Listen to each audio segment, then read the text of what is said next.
Okay, so we are going to do some spirit work.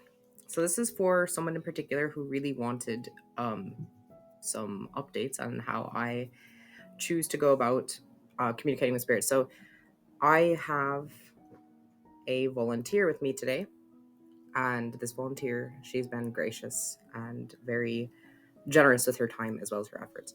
So I've already worked with her a lot, and so she decided that she was going to be the volunteer for our little video today. So I went ahead and pulled her back out. She usually actually sits up on my bookshelf. Right next to me, she sits the shelf right above here. You can see I have my other companion. We have Jonathan who's watching us. But I have my candle for divination, and it's activated. I'm not really sure how the audio is going to turn out on this video because I'm not actually like facing the camera, so I'm not sure how the speaker is going to be impacted. I have just some incense that I keep on hand. This one's called Neem Forest by Satya, I believe, if I recall correctly. And then I have a couple different divinatory methods that I have with me. So first of all, I have this deck, and then we have Marigold, who is my usual go-to for this sort of work. So, and that is whom we will be working with today as well.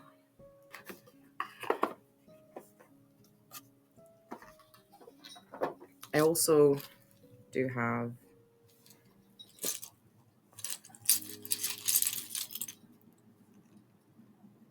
my bone throwing kit, so that is some of what I have here as well. So all of my bones are in there.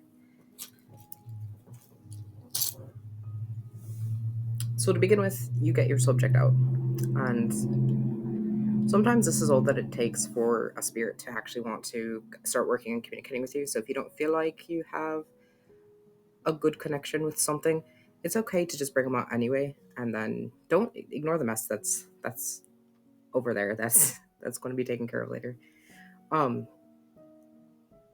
Sometimes this is all that they need. Sometimes they can feel very either finicky or very uncomfortable, and that's a completely understandable reaction. But sometimes it just takes some time alone with a particular spirit in order to really get to know them.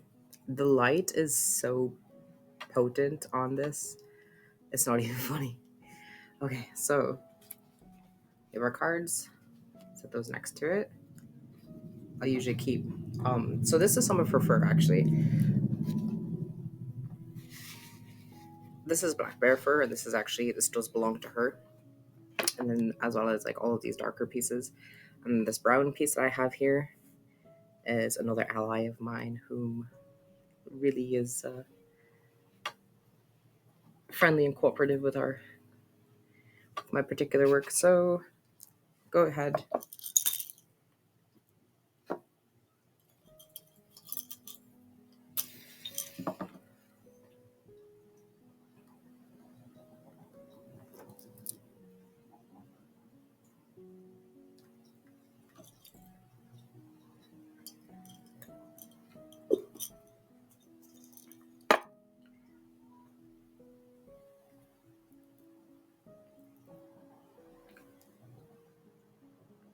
Light your incense. Yes. Uh-huh.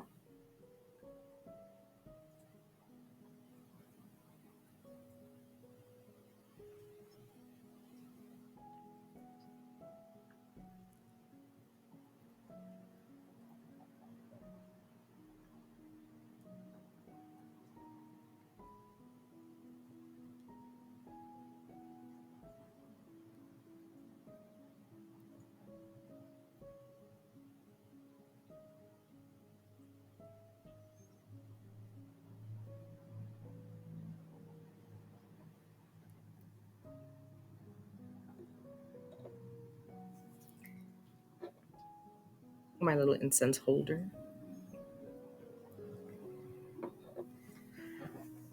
Okay, so from here, this is your time to spend meditating. If you haven't already, spent some time just holding and meditating with the bone in question. There's activity upstairs. This is also a part of her skull cap.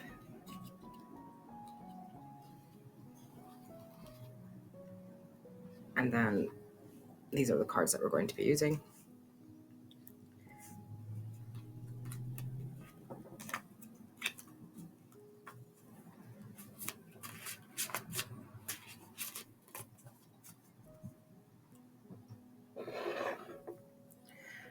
Once you are a little bit more comfortable with the presence that you have before you, then you can go ahead and start asking your questions.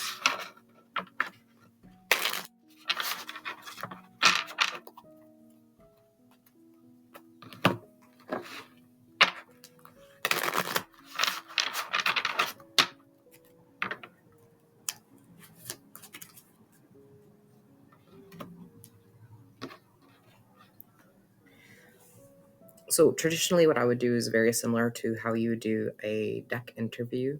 So for her, I started with, I'm going to move this one just a little bit.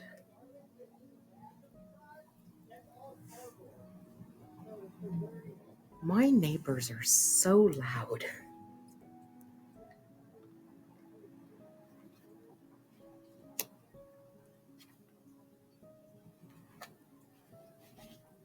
So I'll do 2 cards for what her personality is like and what she has to offer. So personality and what she has to offer.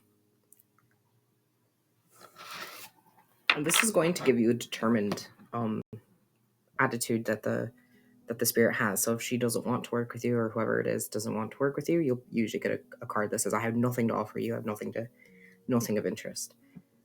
So we have a 4 of Cups and a 10 of Cups. I flipped that one the wrong way. I'm also over caffeinated right now, so I'm like shaking.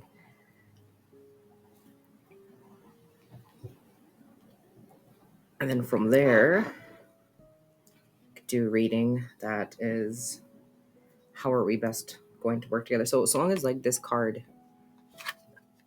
so this is what she had to offer.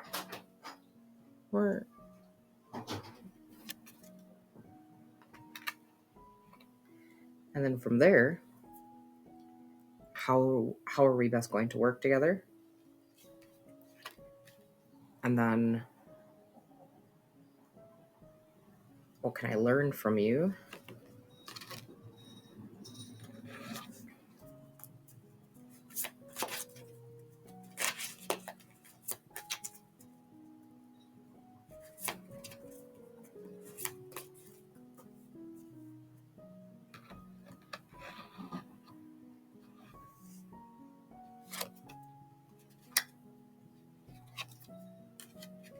Reverse 10 of Wands, and then the 4 of Swords. I'm not going to go over what all these mean for you guys, but if you know your divination.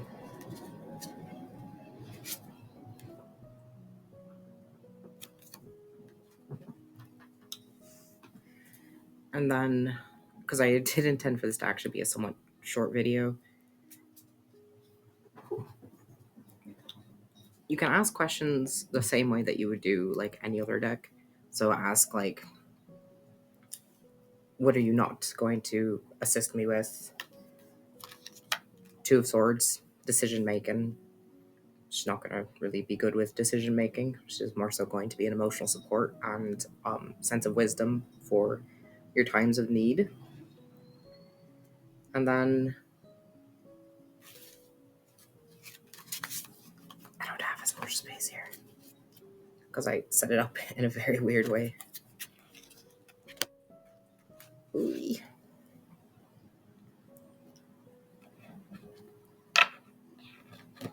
You can ask things like, how long are we going to work together? Is this going to be short term or long term? Page of Rings. So it's really going to be more of like a short term in an effort to continue forwards with certain things that might have been inhibiting me before, things in my home life, which was accurate.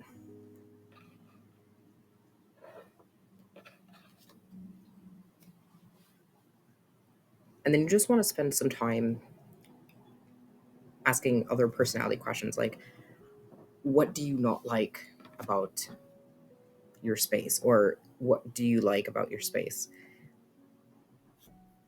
Can I carry you with me? Can I do things with you and adorn you, or do you want to stay the way that you are right now? Um, are you attached to this particular piece of you? Are you not attached to this particular piece of you? And then ask, are you compatible with other spirits? Are you not compatible with other spirits? Like how comfortable are you around like other spirits? Are you okay with foxes? Are you okay with raccoons? Are you okay with you know humans? Are What is your comfort zones? Are you good with divination? Are you not comfortable with divination? What sort of divinatory methods are going to work best? Really get to know where strengths and weaknesses may lie,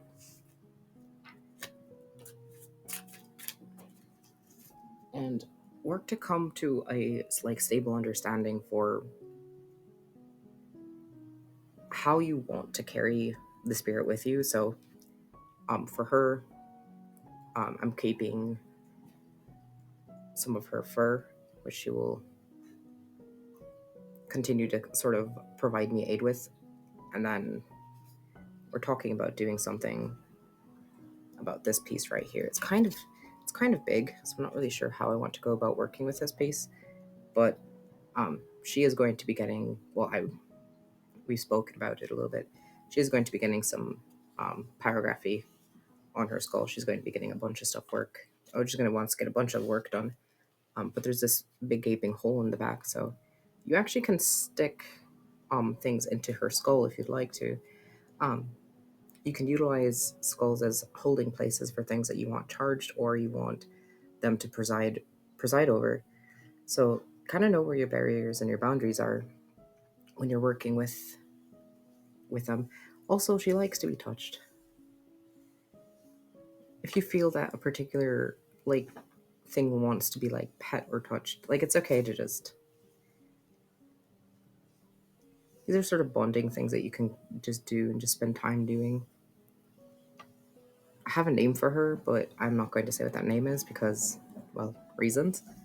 So just feel free to sort of get to know what is residing and attached to it and how she can spread herself across many distances. She's very like interested in the concept of travel and like migrating.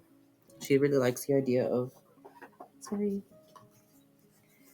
of going to different places and seeing and meeting new things and doing new things. So she's kind of liminal in that sense. Um, she was given to me, and um, we clicked quite quickly. But I think that's all. Actually, this is just a very quick tutorial as to like what I do and what I don't do. One of the other things I don't do, I guess I should say, I didn't really go over what I don't do. Um, don't just make assumptions about what a spirit would like or not like. Always double check with like your cards or your divinatory methods.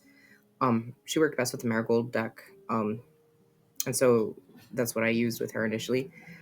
Some skulls and other bone parts don't really want a whole lot else to do with that with other things, so just bear that in mind. That they do have preferences, and try to respect those boundaries and those preferences, or come to an understanding and agreement with that. Some of the things that they might not be comfortable with might be where their placement is or how you engage with them and what you ask of them. It's okay to let them come to you and not you go to them. You don't always have to seek them out. They kind of have a sense for when you are in need or what you need from them, so it's okay to not push yourself into their spaces. especially when you work with wild animals, because that can sometimes sour your relationship. So really just kind of allowing them to engage with you as well in a back and forth manner is she's very vocal. I really like her. Um, and so from here, actually, one of the things that I do with other bones is that I'll sit with them and I'll communicate with them and I'll throw down cards and I'll communicate with them. And then I have this. And so I just kind of I record and I write in here how she was, what she was like.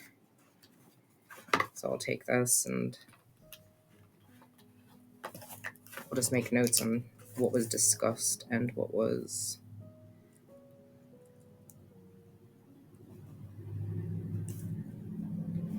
we did, why we did it, what she said, how she replied.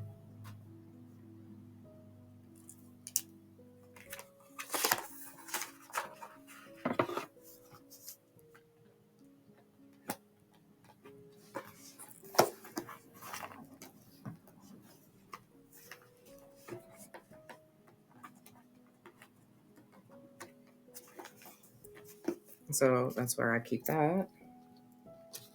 And always write these things down. Like, don't just like do this and then just be done with it, because you might need to reference back how things were once, and then go back over how you had priorly engaged, or any changes that might have happened over the course of the time that you were working with them. And then you can have like a timestamp as to how your relationship has developed or devolved, depending on how your relationship was when you first started. And it also helps you gauge how they feel about you and how they've progressively felt about you over the course of the days and months or years that you've been working with them. Some of the bones that you may come across may not actually want to continuously work with you, so just bear that in mind. So yeah, that was the kind of basis for like just what I do with these. Um, so I have no script for this whatsoever. So if it's really shaky and very not as smooth as somehow some of the other things are, completely why. But I just wanted to go ahead and do this and just kind of see how this would go for some people. But that's what I do. That's kind of how I do it. I'll cycle through them, so I'll take her out, and then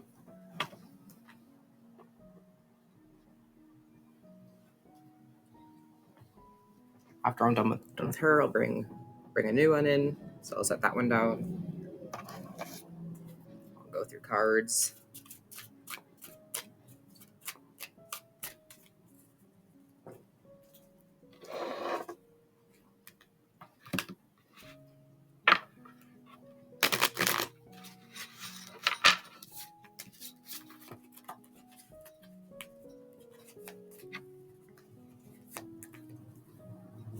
Do the same thing.